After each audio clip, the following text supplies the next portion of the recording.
දවසක් වේවා. ඊයේ පැවැත්වුණා විශේෂ තරඟයක්. ඒ තමයි මුම්බයි ඉන්ඩියන්ස් කණ්ඩායම සහ දිල්ලි කැපිටල් කණ්ඩායම අතර තරඟය. මේ තරඟයේදී මුම්බයි ඉන්ඩියන්ස් කණ්ඩායම මුලින්ම පන්දුවට පහර දුන්නා. මුලින්ම පන්දුවට පහර දීලා තම පන්දුවර 20 ඇතුළත ලකුණු 162ක් ලබා ගත්තා. පිළිතුරු වශයෙන් දිල්ලි කැපිටල් කණ්ඩායම තම ඉලක්කය වුණේ 163ක්. ඔවුන් පන්දුවාර 18යි පන්දුවක් තුලදී ලකුණු 164ක් ලබාගෙන ජයග්‍රහණය කරා. ඉතින් මේ තරගයේ විශේෂත්වය වන්නේ ශ්‍රී ලංකා කණ්ඩායමේ දක්ෂතම පිතිකරුවෙකු වන පැතුම් නිස්සංක මේ තරගයට සහභාගී වුණා.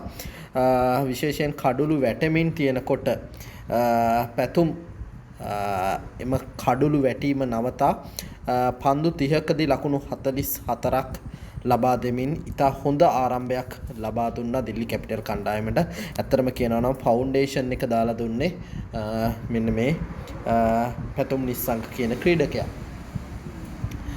ඉතින් මේ පැතුම් නිස්සංකගේ ඉනිම පිළිබඳව සුවිශේෂී විස්තර ප්‍රචාරයක් නවසීලන්ත හිටපු ක්‍රීඩකයෙක් සහ දැන් කමෙන්ටේටර්ස් කෙනෙක් විදිහට වැඩ කරන සයිමන් ඩෝල් කිව්වා.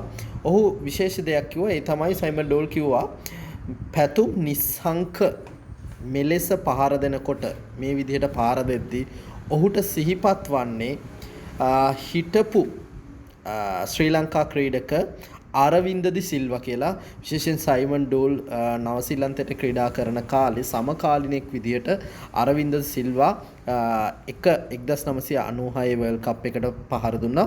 විශේෂයෙන්ම සහභාගී වුණා. විශේෂයෙන්ම සඳහන් කරනවා ඔහු මේ අරවින්ද සිල්වාගේ ෆුල් පහර එහෙම නැත්නම් ෆුල් ෂොට් එක පැතුම් නිස්සංකගේ ෆුල් ෂොට් එකට බොහෝ සෙයින් සමානයි කියලා. ඉතින් ඒ ෆුල් ෂොට් එක මෙන්න මේ විදිහට ඔබට පේනවා ඇති මෙන්න මේ ආකාරයට ප්‍රතිනිර්මාණය කරා